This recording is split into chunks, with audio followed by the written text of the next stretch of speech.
Yeah. It's about to go down. My puppy came to join me. I don't know how long he's gonna stay here. I mean, we've been vibing. Y'all don't know, but we've been vibing before all this. And I guess Atlas just want a piece of the vibe. I don't know. He wants screen time, so we're gonna give it to him. So I'll pass the mic back to EB. She's gonna introduce herself, and then she'll pass it back to me, and we just gonna flow. Yeah. All right. All right. So, who am I? I'm E to the B, EB as in Ebony. You know, some people call me E. And I think my name Ebony is something that, I mean, that's another day, another story. But we're gonna get into my name a little later. But EB is FB. Like, I need you to be who God has called you to be, and so that's where the EB comes from. Just in case you were wondering. And that's what it is. I am who God says I am. Amen. Amen. All right. And so I'm gonna kick it back to you. All right. So I'm Clivia. Now some say Clavia, but it's Clivia with a C. And I am the servant leader of Chosen 31 Essentials. We focus on storytelling through movement, publication, and media, such as this. And Evie and I decided to join forces. So she's the host of Let's Talk About It, and I'm the host of Hashtag for Chosen Stories. So why not Let's Talk About It, the Chosen Edition? Yeah, I mean, there's no other way to rock it out. Why not? All right. So on my show, I normally talk about different things. Whatever it is that's on my heart. Mm-hmm. And my last episode you can catch on YouTube was quite some time ago. I've been under the radar working on some things, and I'm excited because we're gonna talk about my book, and she's gonna question me, and we're gonna go back and forth. Yeah. Just so you know, this is raw. Okay, this is like in my living room. This is on set, all right. This is my house, and I have no idea what she's about to ask me, but I like to keep it 100, and I think that's the best way to kind of do this. So let's do this. Let's talk about it for sure. Right. So before I start, I'm going to, even though Evie gave a nice, introduction, I want you to get to know her. And what I'm reading is from her book, and we're going to focus this conversation that you see on the screen, Exodus from the Permissible.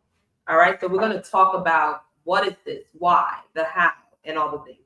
Meet Ebony, Ebony Council, also known as EB, a voice of transformation and resilience. Ebony Council's life journey is one of overcoming challenges, growth, and unwavering faith. A poet, a coach, and visionary, she offers a deeply personal and empowering perspective on life's journey. One shaped by her experience as a single teen mom, a young wife managing needs of her family, and a dedicated Christian. Her forthcoming, which is here, it's in my hand. This poetry book reflects these pivotal life moments, capturing the strength, resilience, and faith that have carried her through. Through raw emotion and vivid storytelling, EB brings to light the realities of womanhood, motherhood, and the transformative power of faith. You want me to pause? I'm just listening to like who you are, what you've done, what. And I'm like a little blown. Yes. So I'm just like, wow. Taking all the emotions. We do have tissues on set, so sniff if you need to. With a background that spans corporate coaching, life coaching, and personal branding, she has inspired many to embrace their true selves. Now, EB channels her life lessons into poetry, offering readers a window into the beauty and perseverance and the depth of spiritual discovery. As the founder of Soul E Branding, which you'll hear more about, EB's mission remains clear: to inspire others to walk in their purpose, embrace their journey, and live authentically. Her words echo the sentiment that no matter how challenging the path, faith and self-love can lead to extraordinary transformation. Let's talk about it. Let's talk about it. So we're going to start with poetry. And although I have questions, sometimes I just flow according. Again, we're going to be just... I may need to borrow the book. There you go. Well, we'll be passing it around. So honestly, like poetry, when did it start, and how has it really helped your journey from then to now? I would have to say poetry has always been a part of my life. Uh, it's definitely always been a part of my life. I think I really got the opportunity to step into it in the early 2000s when Okay. I joined the Poetic Crusaders. You know what I mean? Okay, so Poetic Crusaders was a group of like 10 of us, and we were raw. We were brand new Christians for God, and we were, from the streets. And now I'm glad you said from the street. What streets? Yes, Brooklyn. Okay, so we were all mostly from Brooklyn, New York. It was a bit of us from everywhere, Hollis, Queens, and we all came together, and we were like all night prayer sessions, and we would come up with this poetry and perform shows, which was amazing. Yeah, and I think that was the first taste. Not necessarily the first, but the first taste in a Christian environment. Got it. Okay. Yeah. Okay, sure. so there was nothing that from a youth that you enjoyed writing, so you would sit at a 7-year-old and write poetry. I'm always a writer. Okay. I write, I draw, as you can see, I paint, like, so it was. These are all done by you. Yeah. It's all a part of me. So writing for me was a way to communicate to God. It's always been that way. Okay. But I think I didn't realize my gift up until that point. Beautiful. That is beautiful. Now we're talking again today about Exodus from the Permissible. Is this your first book? This is my first book.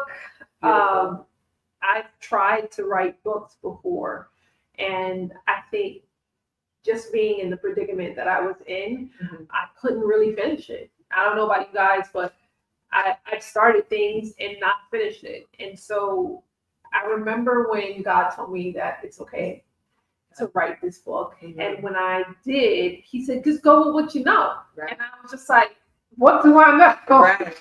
He's like, poetry. And I was just like, poetry? Amazing. Yeah. So you mean I can write a poetry book about my life? Yeah. And I was amazed. I was just like, yeah, I guess I can. Yeah. And so I started taking all my poems from throughout ages ago and pulling them in and really from the books that I tried to write before and still having those key aspects and pulling them in and reading over it and saying, okay, you know what, how can I change this to actual poetry?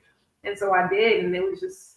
The flow is nice. Honestly, I had the opportunity of reading this book, and you'll get the link where you can purchase your copy. Soon it'll be in stores in a local area here in Sanford, and it'll be signed. So I'm just throwing that out there. You would have an autographed copy of this book, and reading it, it just flows so nice. And then from the beginning to the end to the middle, all these things that has happened, again, you can see yourself in some of those, right? So whoever reads it, you're like, oh my gosh, she went through that. I went through that. Oh, she wrote about it. This is inspiring. For sure. It's really inspiring. So let's talk about the title. Where did that title birth from? Oh my gosh. Okay, so the title came last. It was one of the last things that I came up with. And I remember laying down at night, and I was just about to finish the book. And I was like, what am I going to name this book? I didn't have the name, I didn't have the cover, I didn't have anything. And just a bit of little insight, kiki. It's okay. No. Just a bit of insight. I took this picture a year before I published the book. And God would have it that this would be it. Like it was just perfect in regards to the naming Exodus from the Permissible. I knew that my journey was an Exodus journey. And so what I needed it to do and needed it to be, how do I exit from this? What am I exiting from? Yes. Right? Yeah. Like what is it that I wanted to leave? Right. And as I thought about that, it's just like, okay, I want to leave what's permissible. What is permissible? What the subtitle is, just because you can doesn't mean you should. Now that's one of my questions. Tell me more about that quote. Like, again, this all came after the fact. So now that you're combining the title with the subtitle, just because you can't don't mean you should. Because my whole life I've been told that you can do these things, that Right. they are permissible. Right. You know, just because you're legally obligated or you're legally of age to drink doesn't mean that it's You have permissible. exactly. Oh my goodness. So we There's got another one. it's all good. It's all good. Catching. And we caught him. And he's dead. This is live, and you know it's all good. You never know what flies into your scene. All good. All right. So just because you can doesn't mean you should. It's Right. literally that, right? It's literally just because you can do it and just because you're legal age to do it doesn't Doesn't mean make that it you right. Yeah. can do it Yeah. or should do it, Right. right? So those things are technically permissible. Mm-hmm. So I wanted to exit from what was permissible. Yeah. Yeah. And I mean, even your book, the age group, what would you say? I mean, for me reading it, I'm like, I would love that teenagers read it. Who's your target audience? So that's exactly right. My target audience, I want to catch the teenagers Before they it's like a warning. It's like, Yeah. Yeah. for sure. I want to catch them before the frontal lobe shuts down. Yeah. So if I can catch them before 13, Yeah. 12, 13, it is raw. Very. It is raw. You know, there's a line in there. Oh, let me see. Let me see if I can remember it. I was like, is this what maybe it I think it is? Let me see. I don't know if you think you know what I'm talking about. I know exactly. Okay, so park and validation. Let me see if we have security on set and they're not doing their job. So just in case you hear some ruckus, just ignore it. Let me see. So I'm going to, while I'm looking, I'm going to look for it. I want you to tell me what you're talking about. Yeah, let's see if I think, because it's pretty raw.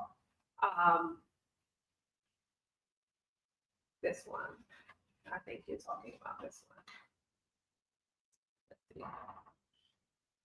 Dog came back. His name is Atlas, and he's a black lab, and he literally changed my life. But we won't talk about that today. Okay, this is one of them. So read it.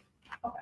She's gonna read it, and then we're gonna talk about it because, like she said, it's raw, and that's where we're stemming from. Because we understand that the world we're living in now, they're seeing everything raw. They're exposed to so many things. So reading this is like, okay, but then it doesn't end there, right? We understand it's a journey. So this is the second poem of my book. It's called Just Look at Me. And as I'm thinking about it, we'll start here. I can be all that you want me to be. You see, I was seen by the wrong boy man, since he was watching me with lust. Even though I was only 10 at the time he befriended me, the true plan he had in mind was benign, like an owl watches his prey. No chance for EB to be given permission at 13. Yo, he bended me. Took my jewels and gave me his weakness. He thought he ended me. Yeah. Mm-hmm. See, I was waiting for more. How about you? Okay, so listen. Go ahead. That's poem number 2, and it's right after poem number 1, which is called Parking Validation. Mm-hmm. And so when you get the book, because I'm not telling you everything. Don't think that you're sitting here to hear her read all these poems. But what I will say is that's the day that changed my life, right? It's full manifestation. It happened prior to that, but that's when it happened. Gotcha. Right? Gotcha. That's when, again, who am I to give permission to someone at 13 years old that they can have a piece of me? Right. Yeah. Who am I, right? It goes back to the example of I have on YouTube this whole conversation of at what age is it okay to give permission to somebody? I remember that. Yeah. And so what do? What is it? How old do you have to be in order to give someone permission? Mm-hmm. And if you're thinking about it, and I know, check out the whole video, but the question was about at what age. So if you have a child who's 10 years old, mm-hmm. and he goes into a tattoo parlor, and he's like, I want a tattoo, right? And he's like, I want a tattoo. And the guy behind the counter says, sure. Whose responsibility is it Right. to give permission? Right. Is it the person behind the counter, or is it the boy? Right.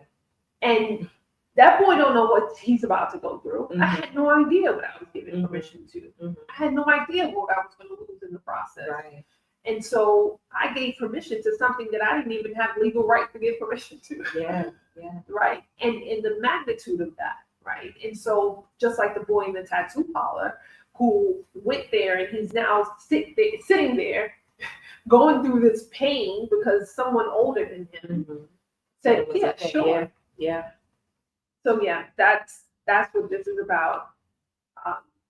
This is, I guess, the root of mm-hmm. everything and where it started. Like, just look at me, right. Like desperate for attention, desperate for people to want me to be, say that I'm beautiful or that I'm special or, mm-hmm. anything of those sorts. So yes, teenage is, it's a great place to start. Yeah. I would also recommend that anyone who's been married and kind of been in cycles, running in cycles forever and ever and ever, I'm going to recommend this book. Yeah. This book saves lives. Yeah. And it saves lives because I remember dark times when I wanted to end my life. And I was married. I was married for 15 years. And I promise you that in reading this book, you'll find hope. In reading this book, you'll find just drinking and sexing or eating, regardless of the poison, you're indulging in flesh-eating things. No judgment here, I promise. I've eaten first and more than my fair share. That's why I share. I've spit out the bones and left the meat. Learn the lesson so you can see that you don't have to hit rock bottom as many times as I did. Read the book so you can recognize what the it's look like. It's bondage. Mm-hmm. Feeling inadequate or overwhelmed, seeking solace in religion, but you only want to move on your own terms. I wrote this book so you can learn from my terms. Religion is not the answer. God actually wants to know you personally and relationally. No matter how many times you fall or how often you stumble, his love will see you through. Remember, your life is not truly your own. He's got a plan that's waiting for the work of your hands for it to be shown. If you can see what he did for me, just maybe you'll believe that he can do it for you. I'm telling you that if you want to exit your street, then this book is for you. If you're seeking validation or faced with endless verbal castration, wanting and craving for the right relationship, yearning for first place but desperate, so you settle for less. Second or third on someone's shelf, telling yourself, no, really, it's okay. But deep down inside, it's not. It's time to be honest with yourself. But can I tell you that the grass is not greener on the other side? They're just standing on turf where dreams come to those who backslide. The only thing turf is good for is playing and paying for the ride, and the cost is simply time in your life. If you're yearning for acceptance, processing parental pain, trying to disconnect the dots so you can remove life stains, struggling to make sense of it all, blowing through body, stop. yet feel achingly alone in a crowded room, then this book is for you. If you're searching for attention, navigating through scars from past violations, carrying the weight of trauma, caught in the cycles of toxicity and waste, just so you know, this book is here to help you find grace. If you're scripted by the doctor for depression, oppression, and strife, for battling thoughts that threaten your life, for caught in the cycles of life that continually leave you broken. In these pages, I hope you find hope and direction and forgiveness.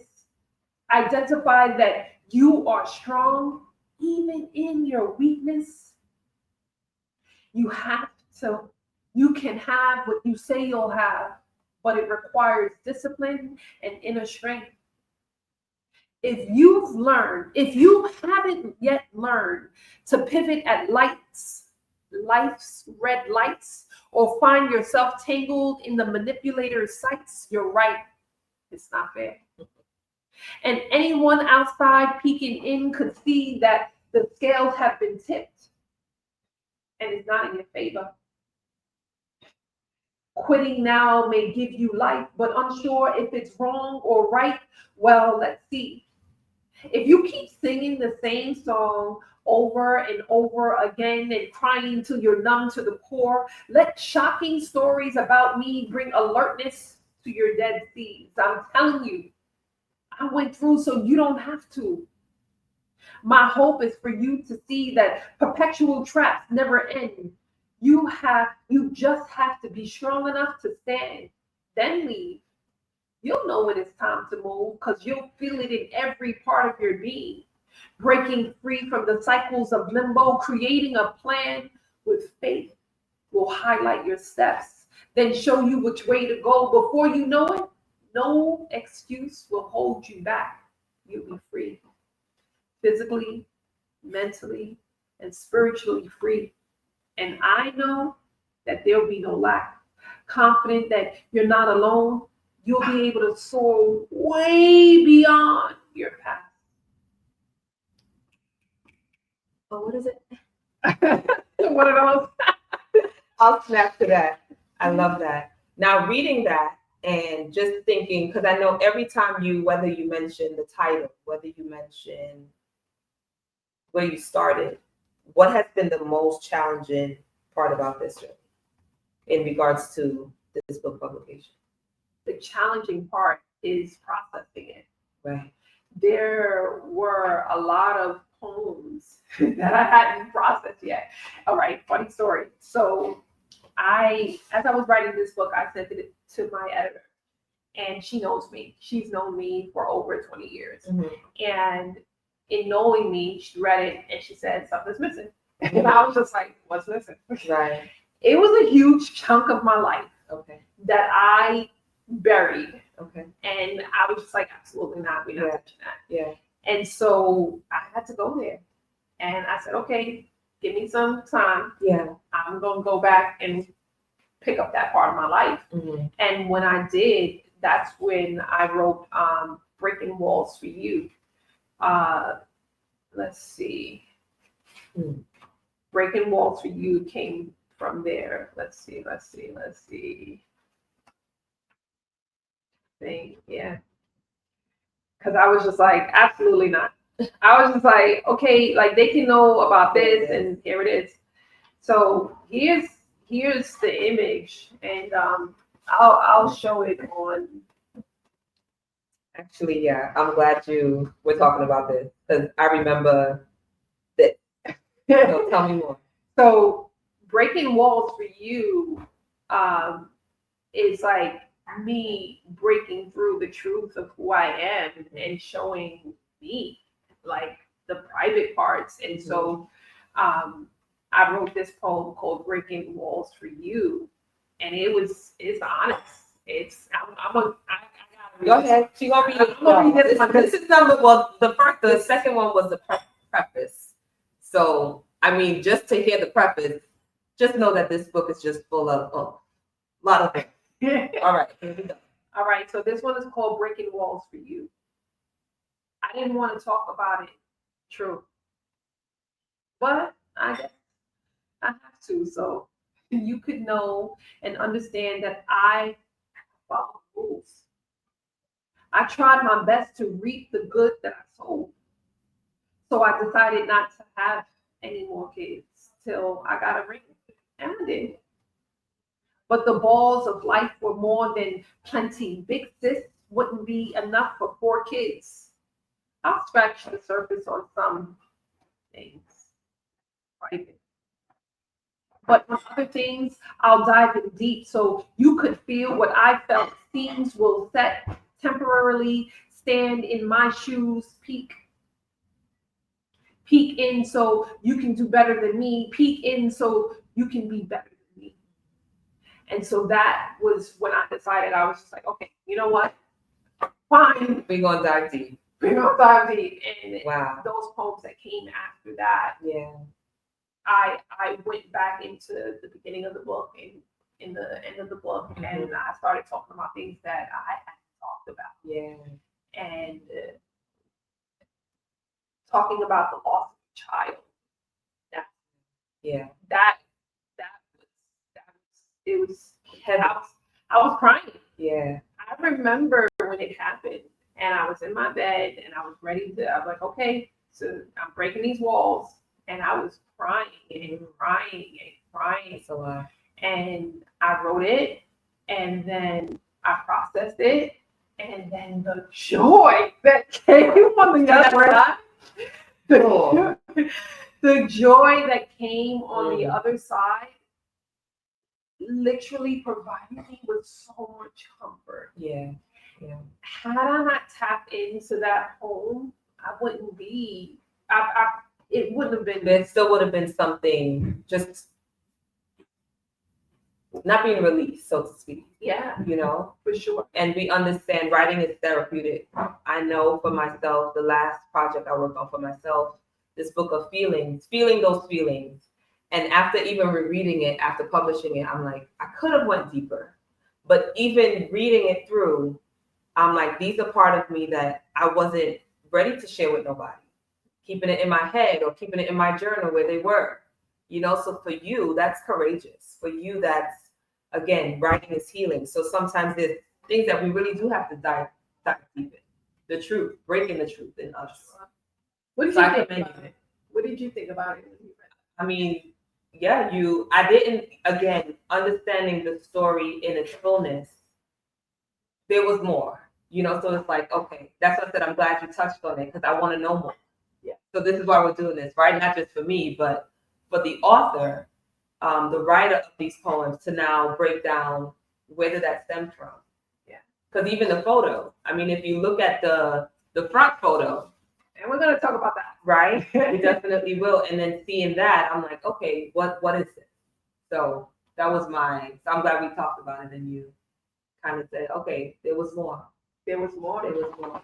And I wanted, as I was saying, the way the world is going now, where things are so accessible and exposed to so many things, stopping it before it happens. We know that we pray that whoever reads this would be receptive to say, you know what, I don't want this to happen to me. So it could be for teens, it could be for the parent raising teens that may not know how to have that conversation. And you, I mean, for those of you would check out her YouTube, Let's Talk About It, where she sits down with her children to have these raw conversations. Where do you see this book? And we'll talk about what's next, but this specific book 5 to 10 years from now. Oh my gosh. I want to see it in schools. Right. I want to see it in classrooms. Yeah. I want to see it being dissected because there is so much. Even after reading it one time, you know, I'm sure you're like, oh, what does this mean? What does this mean? Because it's layered. It's like the Bible. It's we read the Bible, there's parables, there's metaphors, there's things that are what I think there's a saying where there's no new revelation, but there's truth, right? And what I might read, somebody else may get something else from it. So different interpretation. Yeah. You know what I'm saying? So that's great. And to see it in schools, to see it on therapist tables, to give this to their clients, to say, you know what, take some time to read this. It's a nice read. You could read it in less than 24 hours, right? The life that would read this, honestly, for them not to be transformed from it, that means they weren't open to it.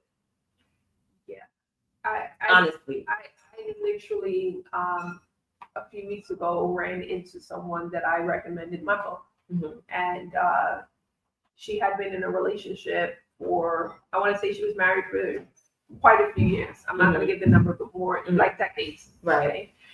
She got out that relationship and she wound up going to another relationship, and in that relationship she was stuck.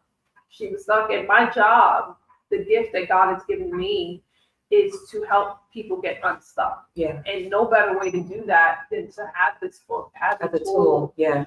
To help people get unstuck, because sometimes you feel like you're the only one going through. And so I saw her like 2 weeks ago, and she said, "Don't I look lighter?" She was just like, "Don't I look lighter?" And I was just like, wait a minute. She had left that second relationship in which it was going nowhere because, it was a part of a script, and we won't call out what that script is. But she got out, and she feels tons better. When you're dying cyclical relationships because you can't see a way out, and you think you're the only one going through. I was completely naive to what was happening in my life. Yeah. Right. So instead of going through that trauma, right, to figure out what's happening, why not? Why not just read the book and like, wait a minute, I'm going through this too. Like, oh my gosh. So honestly, I sat with someone earlier and working on her book, I was able to now hear part of her testimony. And she said, being in a marriage for 15 years, she never knew she was married to a narcissist. She was naive to so many things, being in ministry and just wanting to be that good wife. And I think we all experience that for those of us who are married. And I do want to say, we're not promoting, leave your husband. This is what we do. Leave your husband campaign. No. It's really understanding if you're stuck in something and it's not going anywhere, or you just feel literally stuck and you're doing things because it's supposed to be what is said to be right, but deep down it isn't, whether it's biblical, whether it's just human nature, right? She was in this for all these years, and at no point did she know she was with a narcissist.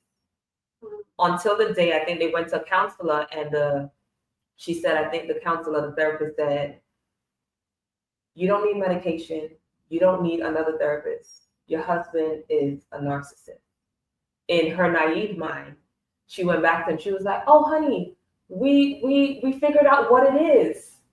You're a narcissist. And she didn't know what the word meant.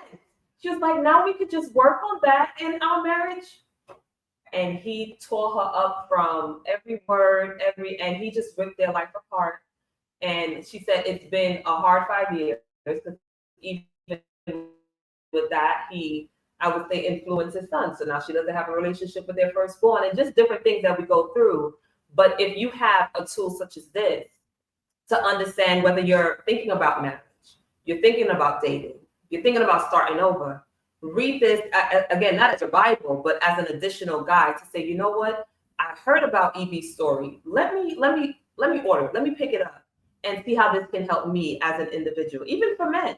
We think it's just for women, but men, you're with females that are narcissists as well. Yeah, ain't that true? Yeah. I mean, I have. You have to identify those characteristics, those symptoms of what it is to be. I was with one and I didn't know, because it's just they know their way around things and make it. Yeah. There's so much to say about that. So much. And I'm quiet because I'm just like, it's just so much. It's so much. Mm-hmm. I do want to touch on that marriage part again. Yeah, sure. That's not what we're here to do.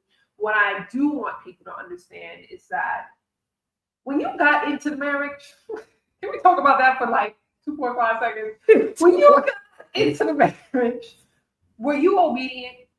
were you, were you fornicating? Were you, hanging out? Were you, like, when you met this person, where were you in your relationship with God? Right. Can we talk about that for a minute? Because the Bible does say, what God puts together, let no man take apart. And this is what kept me in the marriage for so long, right?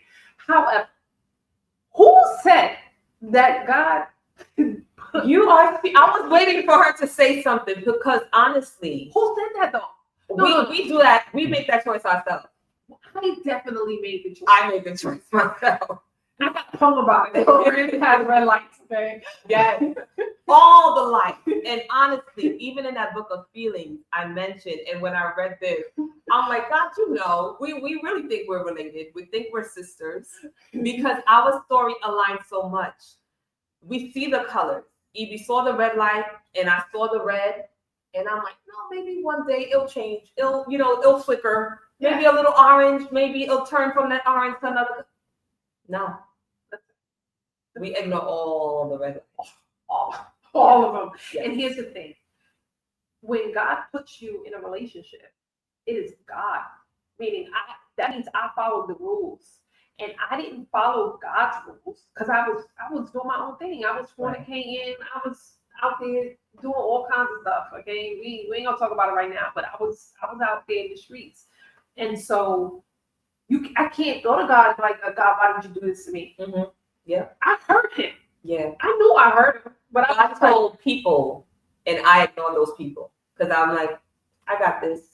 It's all no, I'm good. Listen, can I just talk about plastic fruit for like a minute? Go right ahead. Okay. My mom used to have those, whether on the fridge or the table. My plastic fruit that used to be on the fridge. Okay, so when you think about the plastic fruit from a distance, it looked like real fruit in that bowl. Mm-hmm. And when you get a little closer, you're like, and you try to smell it, and you don't smell no fruit. You can tell a fruit. You can tell a tree by its fruit. Yeah. And when you have that tree and you have the fruit, you're not gonna find an orange on top of an apple tree. That's right. Yeah. They're never mixed. And then when you look at the tree and you see that, you're like, wait, is this real? And you smell it, you don't smell anything. Mm-hmm. You look at it, you're like, oh, maybe. But when you get closer, you touch it, like, yo, that looks like plastic. Mm-hmm. I think that so many women today, and even back then, back in my day, I would say was convinced that this plastic fruit was real fruit. Yeah. And they were waiting for fruit. They were waiting, okay, maybe he's going to start praying, right, because a sanctified wife will sanctify her husband. And it's not that he can't do it. I'm not saying that he can't, but I am saying that God told in the Bible, back in the Old Testament, God did say, yo, stay away from those pagan wives. Mm-hmm. That's how we got Gentiles to begin with, if we want to go there, right? Because you have your Jews and you have your Gentiles. And there were some Jews that went off to marry the women and the men who were serving other gods. Yeah. And why you don't do that is because you become unequally yoked. Mm-hmm. And so in that, I think when you're unequally yoked from the start, I mean, you say, God, help me and fix this and do this when you are absolutely wrong. Yeah. And it's also that waiting. We understand God's timing is not ours. I know I rushed it. And again, I didn't realize things until after. Being more like, he's not your type. That's not your type. Don't do it. He's a rebound. And I'm like, no. And then what do you do? And they ask you to marry them. Like, do you say no in front of a crowd, or do you say yes and go through it now? I don't know if I'm pretty sure you're okay with finding out, because it's in there weeks before. So again, we know what we've done, whether before the question was popped, we said yes, and we still decide. I knew this was not. That's the thing, my forever, because again, eventually I thought he would be, because he'll change. Yeah, he'll change. We'll grow old together and we'll walk in alignment according to God's word, but it never happened. And if someone don't want to change, they're not going to change. Can you say that again? Because I was going to say it, and I was just like, it takes two people to change. Yeah. You actually got to want to change. Yeah. Yeah. Right? It takes two people to have a marriage. So if you have one person who's praying and wanting and desiring and praying and book of snot and tears and like all of it, and then you have the other person who's just like, yeah, even compromising. You're the one compromising. You're the one trying to, and the other person's like just existing. yeah, Yeah. I'm not a fan. Yeah. I tell you, it took a while for me to kind of like get strong enough to stand on my own 2 feet. Yeah. And I can't say because that's the juicy details in the book. Exactly. So you got to get the book. Yeah. But what I will say is, at what point will you be strong enough to say no? I don't want to experience this no more. No, this is not changing. If you see it every 3 months, because everyone has their own cycle and it comes in waves, literally like the ocean. Yeah. And you'll see the same habits, the same patterns. If you just sit back and watch. Yeah. I think mine was on a 3-month cycle. 3 months. Honestly, and again, I would have to really sit back and think back, but you're so right. I mean, seeing a counselor, and for me, this was the cycle. Don't know the time frame. Seeing a counselor, therapist. They're telling you what to do or advising you. The other individual does what they're told. But then for me, it wasn't authentic. It wasn't organic. So it was like, okay, he said to do this? Check. He said to compliment her? Check. And it's temporary. Then you go right back. Year 7, Evie, I knew. I'm like, this ain't going. I think you found out in year 7. Year 7. Double that. And I knew when it was time. It was our 7th year anniversary. And again, there were so many signs throughout the years. We have 2 children together. I thought after the second one, things would look up, and they got worse, even during that pregnancy. And year 7, I was like, it is finished. Number 7 is complete perfection. And I'm like, may not have been a perfect marriage, but this marriage is complete. And I decided we have to end this. And then I withdrew myself months before that, emotional, all the things. Yeah. Sexually, all the things. Physically, like you could not touch me. Like you could not touch, like from that pain, I found purpose in making beaded jewelry. Because I purposely stayed out of the bedroom making beads all night. I love it. But I knew, and you would know when it's time. You would know when it's time. And sometimes you ignore those signs. Don't ignore those signs. Listen to your intuition, which I believe is the Holy Spirit. You'll know. I absolutely agree. Yeah. I absolutely agree. But yeah. Just because you made a choice, and thank you, Holy Spirit. Just because you made a choice to be with this person forever, you made a choice without all the facts. It's okay, right? It's okay to reevaluate that choice, right? And say, you know what? Am I going to do another 30 years missing my calling, missing my killing myself in the process? And literally, like I almost committed suicide twice because that's how bad it was. Yeah. And the way that you think about things. All things work together for the good. All things things that are called. And just because all things work together for the good, even though you're in this marriage, or maybe in this marriage that is killing you, or you find yourself stuck, does not mean that God will get the glory out of it. Right. And it doesn't also mean, it doesn't mean that you have to stay in it. Right. Because what I found is that God preserved me. If I didn't get married, you still would have been on the streets. I would have been on the streets, girl. All right. So I had issues. I mean, I grew up with my dad, but issues. I was desperate for attention and love and all that. Yeah. And so my marriage, God worked it out for my good. Yeah. Because He preserved me. Yeah. I mean, I only was with Him after the fact, right? I was faithful in my marriage. Yeah. I didn't do anything. And so I was preserved in a time capsule for 15, 21 years. Yeah. Yeah. 21 years. So all things work together. So even if he pulls you out of it, and you're like, oh, well, how is this? If he pulls you out and you make it to the other side, God's going to show up. He shows up. And let me tell you, even me sitting here, I was always the person, I would be honestly behind the lights because that's where I was. Literally, I work, still do, with a production company in Georgia.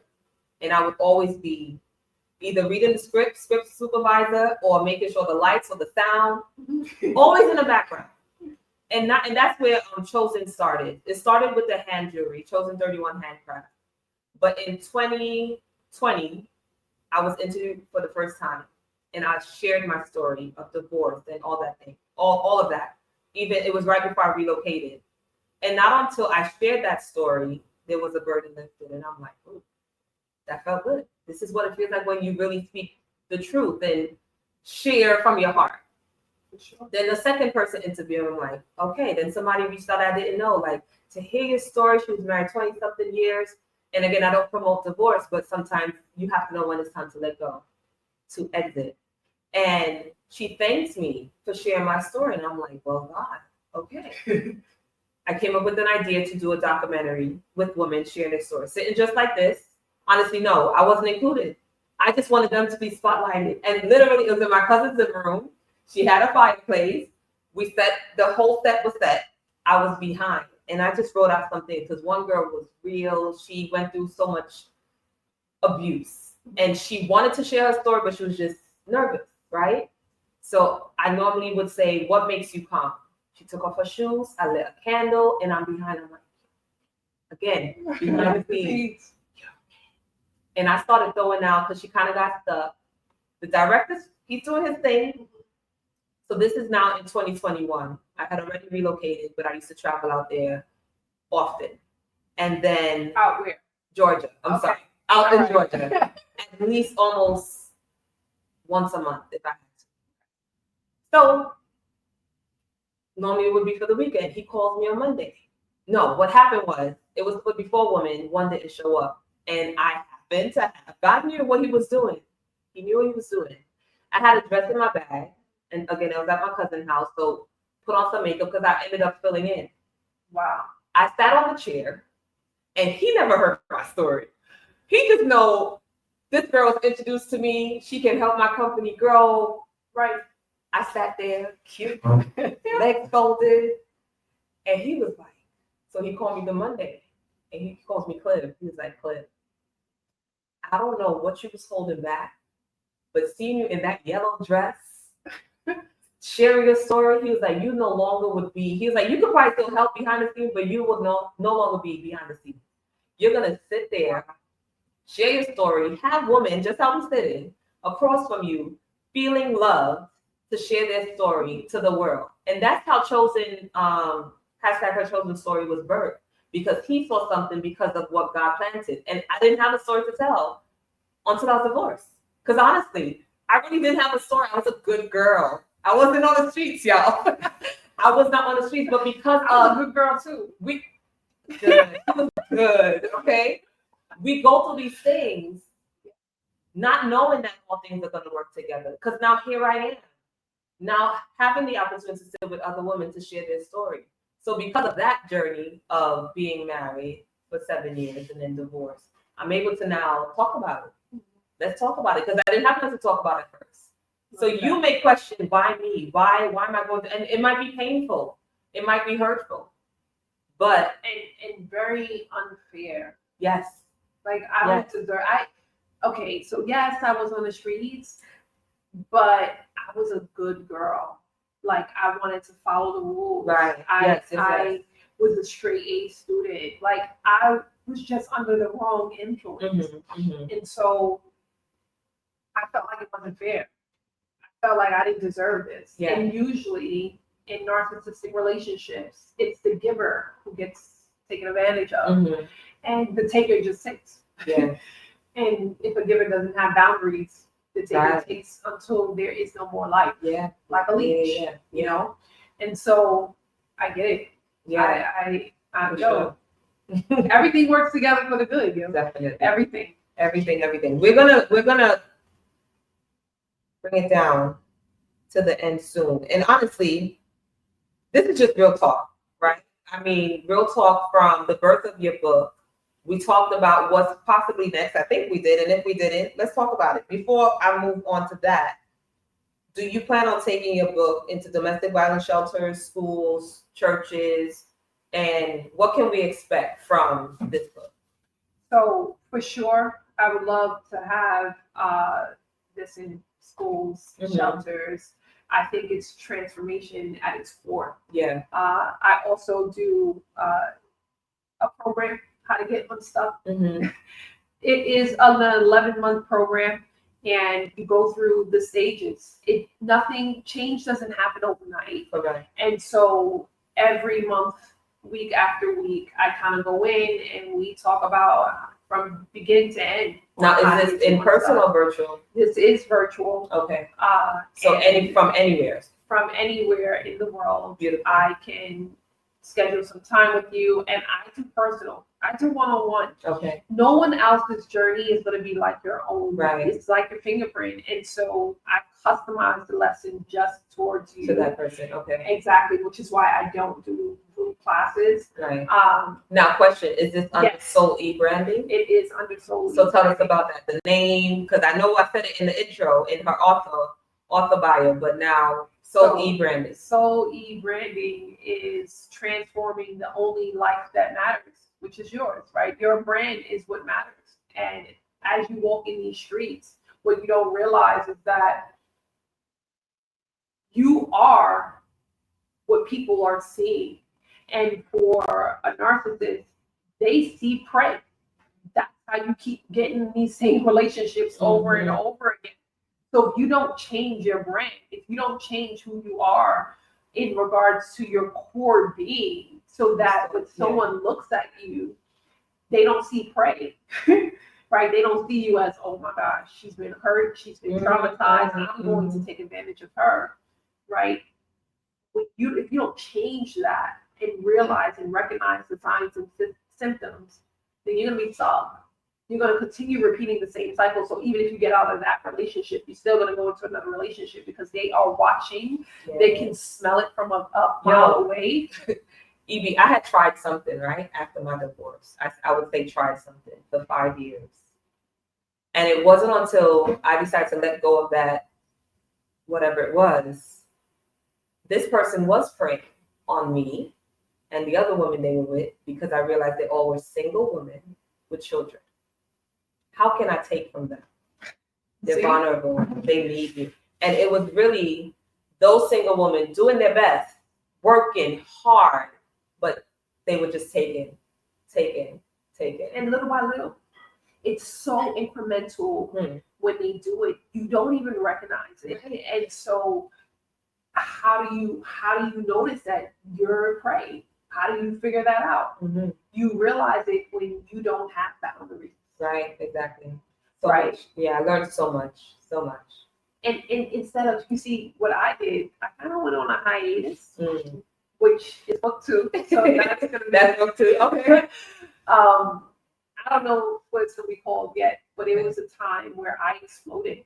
I didn't implode. I exploded. Yeah. And I was bleeding over everybody and everything. And so with that, I mean, that's when I learned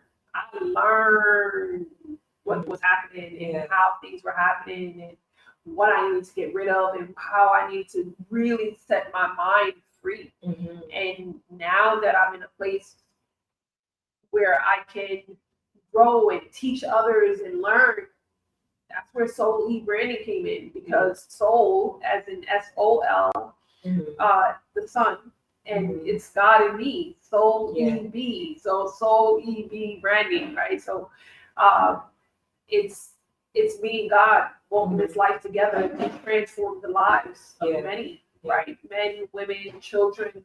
I want to make sure that, specifically for my givers, I do have some things for my takers, but for my givers in the world where they constantly give out, it would give their left hand if they had to, right? I want to make sure that they don't get abused. and used and just taken advantage of. So that's totally Brandy. That's where it was birthed. Awesome. Honestly, I am at the end of my questions. So I don't know what y'all think, and there'll be space for you to drop some comments, different things like that. But this was amazing. I do have a question for you. Oh, shit. What was your favorite poem? What's one that really stuck out to you?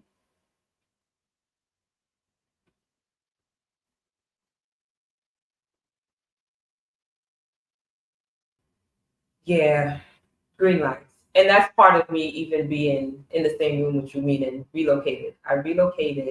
And I relocated, it was already 3 years after my divorce, but being in that red zone, we talked about the red light, and knowing I had to go, right? It was time to go.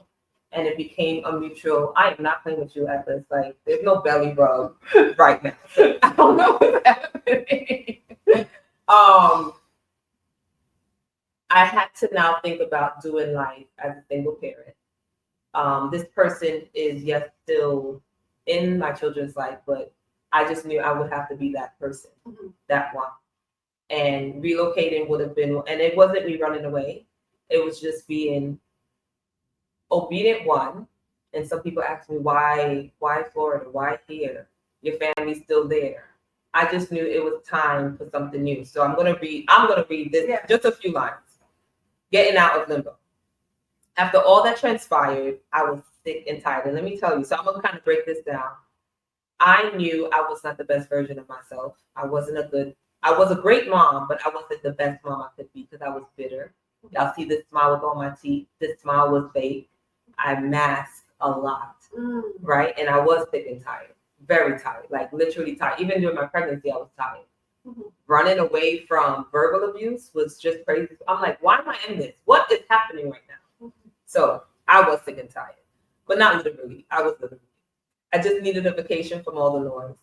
Somewhere I could get a nice and quiet so I could think and hear his voice, God's voice. Time for a family vacation. But this time, I wasn't going to be with someone who didn't want to be with me. So I just took the kids, and in case you're wondering, he was kids. But I didn't care. I was no longer afraid of his actions. So my words finally took a stand. I felt the strength of my inner man, and I had a plan to give my little ones the time of their life, so free from strife. They play day and night from day one. And I'll stop there. And honestly, my escape plan was really just wanting them not to experience, to think that was normal, because they was arguing that wasn't me, and I didn't want them because they heard. And thankfully, I lived across the hall from my cousin. So I had to now push them across the hall pretty often. Right. And I'm like, this is not. And then even afterwards, to think of memories, it was just not good memories. Yeah. A 3-year-old remembering, oh yeah, I remember when chairs were thrown. Like, oh, that's not the memory you would think that, And it's a sad truth. You know what I want to say about that, and I want our audience to kind of think about that. When you're making this decision, you have to realize that you model the behavior that you want your kids to be. Exactly. And so for those of you who have daughters and you don't want her to end up in the same type of relationship as you, guess what? If you don't get out, they will repeat your mistake. Yeah. If you have sons, they will do the same thing. And I think that's what really made me get out, because my oldest son got hustled. My oldest son got hustled by an older person. And, it was wild. It was really wild. And in that, I was just like, I don't want the rest of my children to experience that. Nah, I'm good. Yeah. I'm getting out. I don't want them to make the same choices I did. Yeah. And so the only way I could change that is to stand up and say, you know what, it's gonna hurt. Yeah. But guess what? You're gonna know that this is not okay. Yeah. And honestly, even to live in that, because it didn't end yet. And honestly, I took the children. It was a family vacation. My siblings, Really? my mom, and it was my first time doing something on my own. Wow. And they were young because it was before he left, and it felt good. And I'm like, if this is what freedom feels like, I will be okay. And and having a support system is important, right? And I had that. So even when I knew year 7, I think that might have been year 6, might have been the same year, but earlier, I knew I was going to be okay. It would have been hard because now bills are on me, everything's on, but I knew because God got me, I was going to be okay. And to this day, God never failed. He never failed. So you see, you had a support system. I had a support system, but me moving down here, I didn't have anybody. I didn't know anybody. Well, I didn't know anybody when I first moved, but my prayer was, and that's why we're here now, because you're an answered prayer. The prayer was, Lord, I'm moving to this strange land, this foreign land, right? I had a cousin from here, but we weren't close. But my prayer was to connect with women, to have a tribe, because I had a tribe back home. I need a tribe that I could pray with, cry with, do life with. And here we are. Yeah. Here we are. I'm just so grateful that I have the opportunity to kind of meet my reflection. You know what I mean? Like, it's pretty dope because I didn't know that part of you.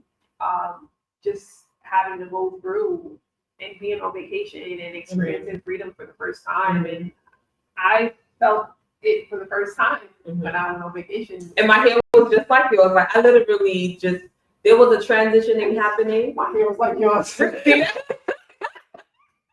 There was that transition that happened that I didn't know what was happening, but I did a big chop and love it. Yeah, she did have locks once upon a time. That's funny.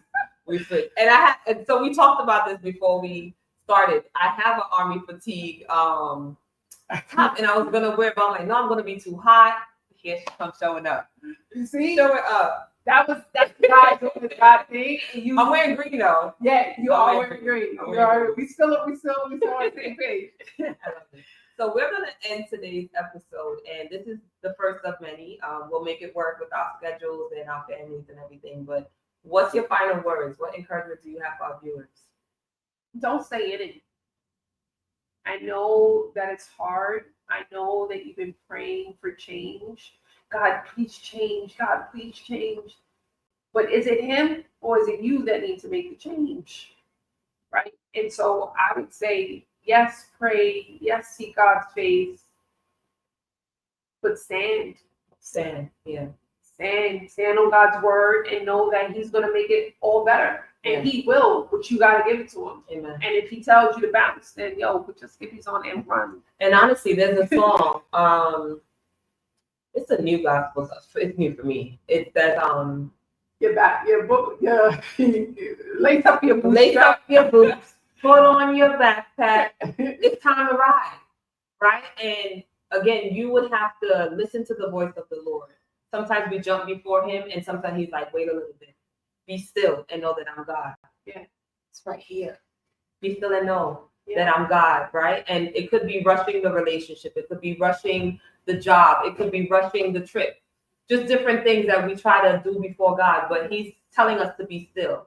And even to know his voice, you have to know his voice. You have to know his voice. You have to be wise. Don't just leave and then leave tracks behind if you're leaving in regards to the type of leaving that you're doing. Mine was mutual, and again, it's a journey, but do not do it alone. It's hard to do these things alone, and having a community and a tribe would really help you. And I mean, we talk about being chosen. Now I'm in I would call it a relationship. It's a relationship, right? And it's still brand new to me, but it's beautiful to know that I can love again, that I can feel a love I've never felt. The attention that we longed for in our 20s. We both were 25. Yeah, I'm telling you. We both were 25. So to want something that you've never had, to live in that for 15 plus years, 7 years, and then Evie's man is coming, right?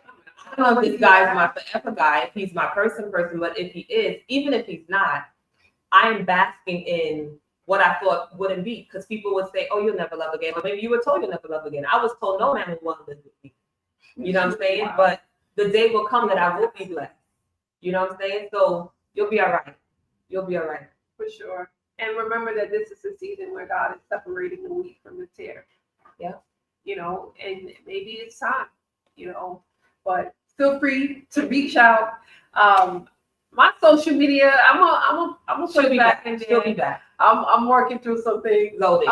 It's loading. I'm still loaded. Yeah. And yo, I appreciate you taking the time out to kind of watch this whole video. I pray that you've gotten something out of this. I pray that you pick up the book so you can get it at Amazon.com, where most people get their things.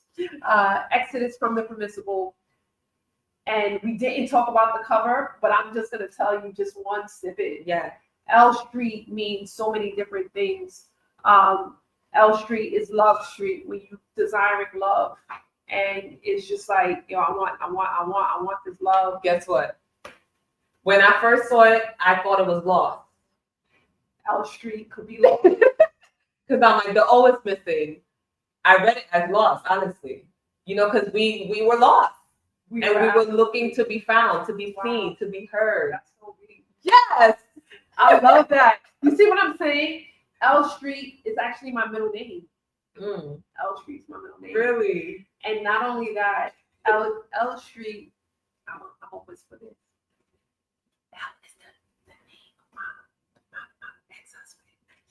So it's just a lot of L's, a lot of losses that I took. And I wanted to stop losing. Yeah. I wanted to stop. I just needed it to stop. Yeah. And so if you look at the back of the book, you'll see that by any means necessary. I'm gonna keep it far away so that you order the book and then have to see it. Because they probably like, you know, you do. But by any means necessary, get out. And that's what the bare feet is for. Makes sense now. So I didn't know that, but that is beautiful to know. That is deep. I mean, just that alone is right. That's pretty cool. And I took these a year before. These images a year before. So it's important to be led by God in everything you do. Amen. Well, thank you so much. You're welcome. Let's talk about it. Let's talk about it. The chosen edition. Yes.